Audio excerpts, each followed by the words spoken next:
बिस्मिल्लाहिर्रहमानिर्रहीम। अस्सलाम वालेकुम स्टूडेंट्स। पहले हमने किए थे फ्रॉम मॉड्यूल 82 टू 100 मॉड्यूल तक हमने एमसीक्यूज़ किए थे कवर। अब हम करने जा रहे हैं फ्रॉम मॉड्यूल 101 टू 120। तकरीबन ये 20 आपके मॉड्यूल हैं जो मैं इंशाल्लाह आपको कवर कराऊंगा। ये 16वां मॉड्यूल हो चुका है। तो इस तरह से ये आगे इसमें लूप्स चल रही थी। पहले हमने फार लूप पढ़ी है, वाइल लूप पढ़ी है, डू वाइल लूप पढ़ी है और सारी लूप्स चल रही थी। अभी pre test and post test loops हम पढ़ेंगे, ठीक है। इस तरह से मॉड्यूल चलते रहेंगे आपके पास और आप पढ़ते रहिएगा इंशाल्लाह। इसमें कुछ ऐसा होता है कि क्योंकि टीचर मैं भी न्यू चैनल है मेरा, इतना वो नहीं हूँ, मैं भी एक्सपर्ट नहीं हूँ टीचर, मैं भी एक स्टूडेंट हूँ जो वीडियोज़ आपके लिए बना रहा हूँ ताकि आपको मॉड्यूल वाइज आपको एक एमसीक्यूज़ क्लियर हो जाए। अभी भी इंटरनेट पर कोई ऐसी फाइल मौजूद नहीं है जिसमें मॉड्यूल वाइज आपको एमसीक्यूज़ दिए गए हों और इस तरह से रीज़न लिख के दिया गया हो, करेक्ट आंसर आपको बताया गया हो और इसमें 100% तकरीबन इंशाल्लाह आंसर करेक्ट होंगे। आपसे गुजारिश है छोटी सी, पहले आप हमारे चैनल को सब्सक्राइब कर लें और फिर इंशाल्लाह वीडियो को लाजमी एंड तक देखते रहें। और अगर आपको ये फाइल चाहिए होगी तो अभी ये क्योंकि पार्ट ये शायद 6 to 7 पार्ट्स में आपकी CS101 जाएगा। CS101 को फिर मैं एक फ़ाइल में बना के फिर आपके पास ये जो पूरी फ़ाइल तैयार हो जाएगी मेरे पास, फिर इंशाल्लाह मैं आपको ये फ़ाइल भी दे दूँगा। अच्छा, पहला एमसीक्यूज़ हमारा है विच टाइप ऑफ 3 आ रहा है क्योंकि 100 से स्टार्ट हुआ, तीसरा नंबर ही हम कहेंगे आसानी के लिए। विच type of loop is best suited when the condition must be checked before the first iteration. ठीक है, इसे प्री टेस्ट लूप कहते हैं। प्री टेस्ट लूप में कंडीशन पहले चेक की जाती है ताकि ये फैसला किया जा सके कि लूप चलेगा या नहीं। सही है। नेक्स्ट है in a post test loop when is condition evaluated after the loop execute at least once. अब देख लें, पोस्ट टेस्ट लूप हमेशा कम से कम एक बार चलता है, उसके बाद कंडीशन चेक होती है। नेक्स्ट हमारे पास है module number 102। What is the key idea behind the insertion sort algorithm. Insert each element into its correct position in a sorted सब लिस्ट। ठीक है, इंसर्शन सॉर्ट एल्गोरिथम में हर अंसर को एक तरतीब शुदा फहरिस्त में इसकी जगह सही जगह पर दाखिल किया जाता है। नेक्स्ट है what is the worst case time complexity of the insertion sort algorithm. ठीक है, वर्स्ट केस टाइम कौन सा है इसमें ये है O, N और इसको पता नहीं शायद क्या कहते हैं यार आप प्रोग्रामिंग के स्टूडेंट्स। अच्छा, बदतरीन हालत में हर अंसर को पिछले तरतीब शुदा नासर के साथ तकाबली तौर पर चेक किया जाता है जिसकी पेचीदगी है। अच्छा, मुझे तो नहीं लगता ये मेरे ख्याल में आएगा आपके एग्ज़ाम में, मुझे पढ़ना नहीं आ रहा तो आपको कैसे आएगा। ठीक है, एक आसान सी बात है, आपके मॉड्यूल दिए गए हैं यहाँ ये प्रोग्रामिंग वाले, इसमें फार और वाइल और डू वाइल लूप का आपसे पूछा जाएगा और ये वाले एमसीक्यूज नहीं आएंगे। ठीक, what kind of input data is best suited for instruction chart. क्योंकि मैं आपको मॉड्यूल वाइज करवा रहा हूँ तो मैं हर मॉड्यूल को कवर कर रहा हूँ, हर मॉड्यूल में से 3-4 एमसीक्यूज मैं आपको करवा रहा हूँ जो कि मोस्ट इंपॉर्टेंट है। ठीक है, आ सकते हैं। अच्छा, इसमें है what kind of input data is best suited for instruction sort, वो है nearly sorted data. Insertion sort तकरीबन तरतीब शुदा डाटा के लिए बेहतरीन है क्योंकि कम तबादलों की ज़रूरत होती है किसमें, इंसर्शन सॉर्ट में। अब ये बात याद रखने की ज़रूरत है कि इंसर्शन सॉर्ट में कम तबादलों की ज़रूरत होती है। नेक्स्ट है during insertion sort how many comparison are required in the best case of N elements. तो हमें चाहिए होता है n-1 n-1। ठीक है, ये हमें 2 कंपेरिजन रिक्वायर्ड होते हैं ड्यूरिंग इंसर्शन सॉर्ट में। नेक्स्ट है हमारे पास module 103। What is the final sorted order of the array 5 3 4 1। इसको आप यूजिंग इंसर्शन सॉर्ट के ज़रिए करेंगे तो पहले छोटा आएगा, फिर दूसरा 3 आएगा, फिर 4 आएगा, फिर 5 आएगा, इस तरह से एक एक को तरतीब दी जाती है। How many swaps are needed of sort 4 2 3 1। इसमें कितने स्वैप्स नीडेड हैं, इसमें 6 स्वैप्स नीडेड हैं। ठीक है, तब्दीलियाँ की जाएंगी क्योंकि अनासर ज़्यादा तरतीब से बाहर हैं। छः अनासर को तरतीब देने के लिए 4 तब्दीलियाँ की जाएंगी। सही है, ठीक। If the input 2 1 what with the insertion sort, तो पहले एक आएगा फिर 2 आएगा, ये आसान सा है। What happens to the already sorted elements during insertion sort, they remain there in their position. ठीक है, नेक्स्ट हमारे पास है what is the primary requirement for applying the binary search algorithm. अब हम बाइनरी सर्च एल्गोरिथम की तरफ जा रहे हैं और ये जो आगे टॉपिक्स आ रहे हैं ये बहुत इंपॉर्टेंट हैं, एमसीक्यूज इनमें से बहुत ज़्यादा आते हैं। ठीक है, रिकरेसिव स्ट्रक्चर्स में से प्राइमरी रिक्वायरमेंट क्या है फॉर अप्लाइंग करने के लिए बाइनरी सर्च एल्गोरिथम में, वो है data must be sorted. Data जो भी है वो सॉर्ट होना चाहिए, जैसे अभी ये हमने पढ़ा, ये एक दो, ये सारा ये सॉर्ट डाटा होगा तो आप क्या कहते हैं बाइनरी सर्च एल्गोरिथम में जा सकेंगे, इसकी प्राइमरी रिक्वायरमेंट। अच्छा, in binary search what happens if the target value is smaller than the middle element, search the left half of the अरे। अगर हदफ की कीमत दरमियानी आंसर से छोटी हो तो तलाश को बाएं की तरफ महदूद कर दिया जाता है, ठीक। What is the time complexity of binary search in the best case, इसमें है 0, O1 और O1, ठीक। नेक्स्ट हमारे पास है which operation is repeatedly performed in binary search, dividing the search range by half, ये बार बार इसमें होता है, ठीक। अगर एग्रेसिव कंट्रोल आ गया हमारे पास, what is the key characteristics of a recursive function, recursive function की कैरेक्टरिस्टिक्स क्या है कि it must include a base case to terminate recursion, recursive function में बेस केस शामिल करना जरूरी है ताकि लामतनाही काल से बचा जा सके। In a recursive function what happen if the base case is not defined, the function enters an infinite loop, अगर हम बेस केस को डिफाइन नहीं करेंगे तो फंक्शन हमारा इन्फिनिट लूप में हो जाएगा, हमारी लूप चलती ही रहेगी और जो जिसकी वजह बनेगी स्टैक ओवरफ्लो, ठीक है। Which of the following is an example of a problem best solved using recursion? Calculating factorial of a number, factorial का हिसाब किताब एक छोटे सब प्रॉब्लम में तकसीम किया जाता है जिसके लिए रिकरेजन बेहतरीन है।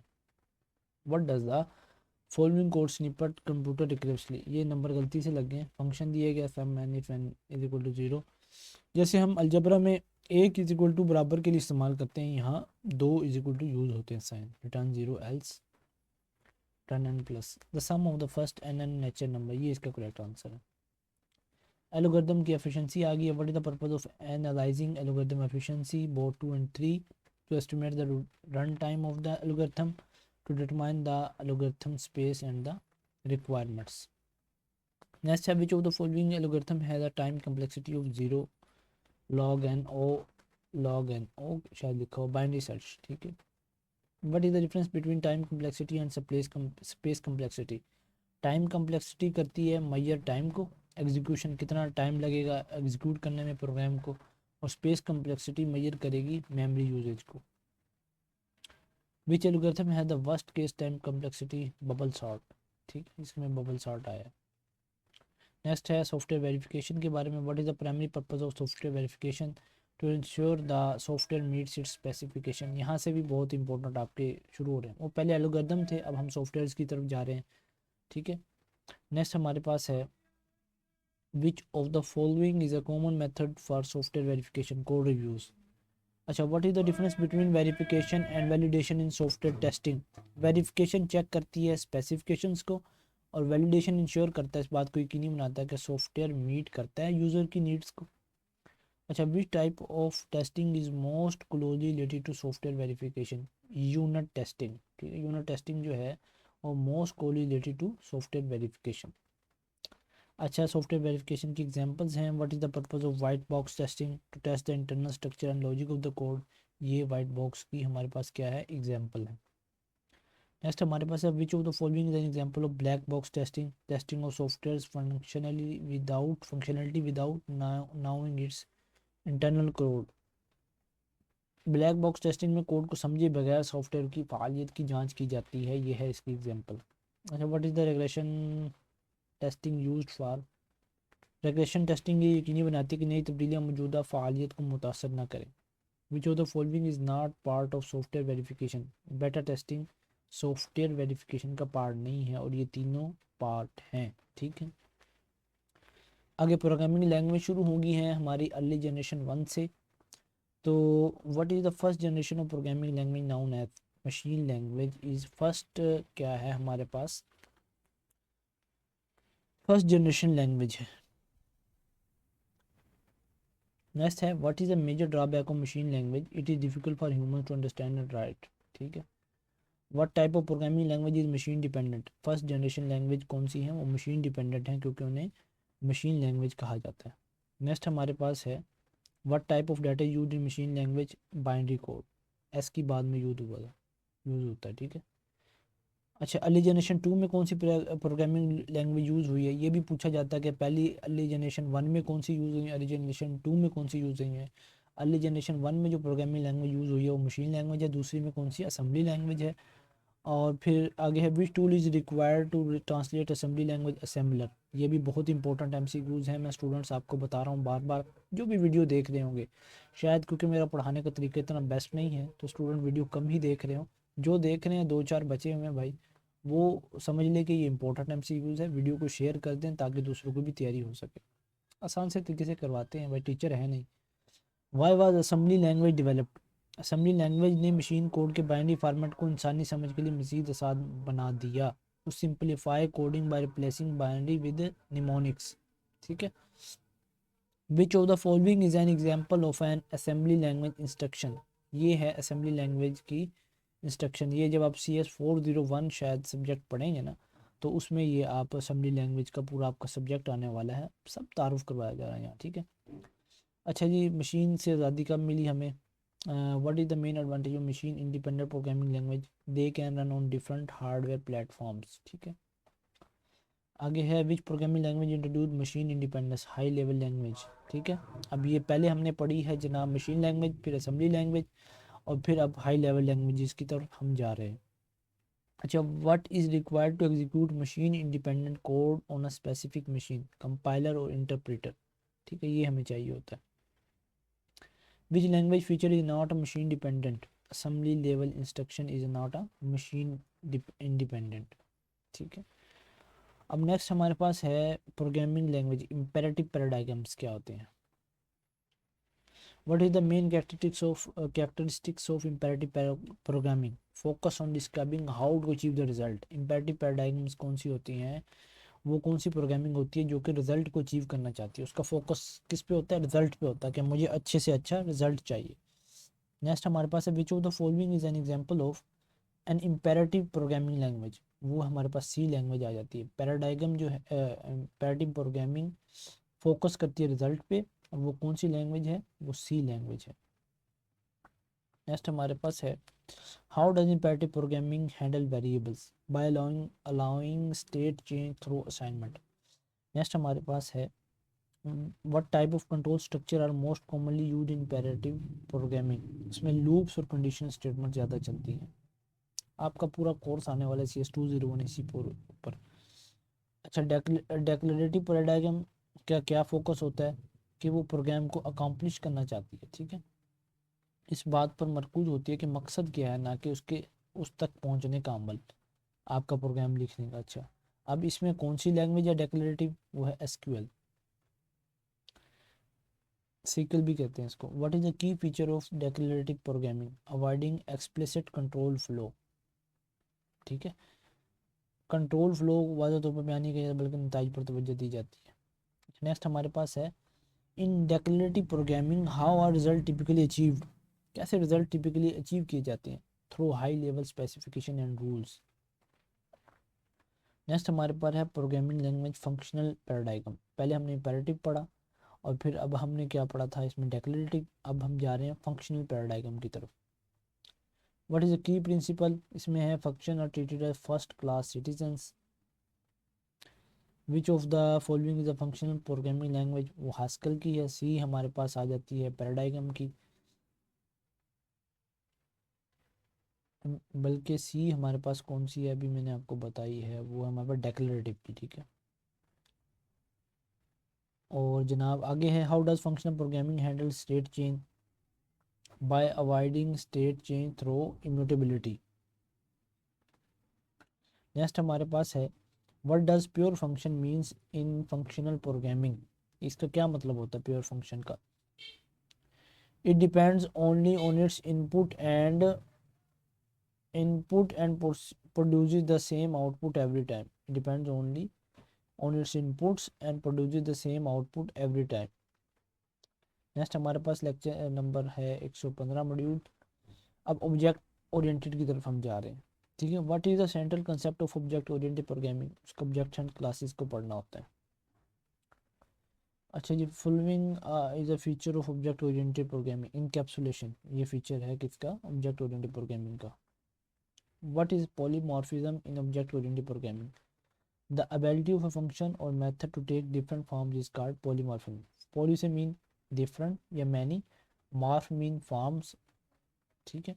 नेक्स्ट हमारे पास what is inheritance in object oriented programming, driving new classes from existing classes is called inheritance. Next हमारे पास है module number 116, what is the purpose of variable in programming, to store and manipulate data during program execution. अभी आपको सिर्फ तारुफ करवाया जा रहा है ना असल में। What is an example of a strongly type programming language Java. Strongly type जो प्रोग्रामिंग लैंग्वेज जावा है, जावा में बहुत कुछ होता है भाई। विच of the following is not a primitive data types, class जो है वो प्रिमिटिव डाटा टाइप्स नहीं है, बाकी होंगी। What does dynamic typing in a language allow? Changing a variable's type during runtime. Next हमारे पास है डाटा स्ट्रक्चर, शुरू हो गए हमारा डीएस से। What is the primary purpose of DS से, to organise and manage data efficiently, ठीक है। अब इनको याद करना यार आपका काम है, मेरा काम तो आपको पढ़ के सुना देना, ठीक है। Which of the following is an example of a linear data structure, Q, QE जो होती है, क्यूई इसे कहते हैं, ये हमारी क्या है, लीनियर डाटा स्ट्रक्चर की एग्जांपल है। which what is the main characteristics of a stack data structure, last in first out, ये stack है, LIFO principle जिसे कहा जाता है। what kind of data structure is a binary tree, non linear data structure जो होता है वो बाइनरी ट्री में पाया जाता है। अच्छा, आप असाइनमेंट्स स्टेटमेंट पढ़ने जा रहे हैं। What is the purpose of an assignment statement in programming, to assign a value to variable, ठीक है। जैसे वेरिएबल हमारे पास है, हम ले लेते हैं जनाब दी, समझ लो वेरिएबल है, उसको साइन करना वैल्यू 5 या 2, ये बी वेरिएबल है हमारे पास, उसको साइन करना वैल्यू 2, ये होगा हमारे पास स्टेटमेंट। अच्छा जी, what symbol is most commonly used for assignment in programming, ये वाला, ठीक है, ये असाइनमेंट ऑपरेटर इसे कहते हैं, ये इज इक्वल टू होता है, और ये नेक्स्ट पढ़ेंगे। What happens if you assign a value to variable that has not been declared? It depends on the programming language. तो ज़बानें खुद कार तौर पर वेरिएबल्स डिक्लेयर करती हैं जबकि दीगर में गलती पैदा होती है। What is the result of the following statement, x becomes 8, x is 5, x plus 3, x हमारे पास क्योंकि 5 था, 5 जमा 3 कितना होता है, एक्स बिकम्स 8। नेक्स्ट हमारे पास इफ स्टेटमेंट हम पढ़ने जा रहे हैं। What is the purpose of an if statement, to execute a block of code conditionally. What is syntax for in if statement, if condition इस तरह से लिखी जाती है। नेक्स्ट हमारे पास है what is the result of the following code snippet, x equal 10, if x बड़ा 5 से तो प्रिंट करना ग्रेटर, तो इसमें ग्रेटर प्रिंट हो जाएगा।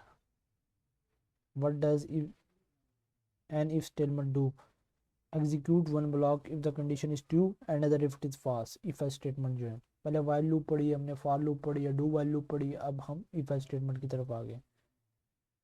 प्रोग्रामिंग लैंग्वेज में इफ एल्स स्टेटमेंट की एग्जांपल्स आपको कहाँ आनी है भला ये। What is the output if the condition in an if statement is false, the block inside the statement is skipped. Which logical operator can be used to combine multiple condition in an if statement, and, ठीक है, कौन सा logical operator use होता है, ये वाला and operator. And को लिखते भी कहते हैं कंबाइन मल्टीपल कंडीशन एंड इसी तरह।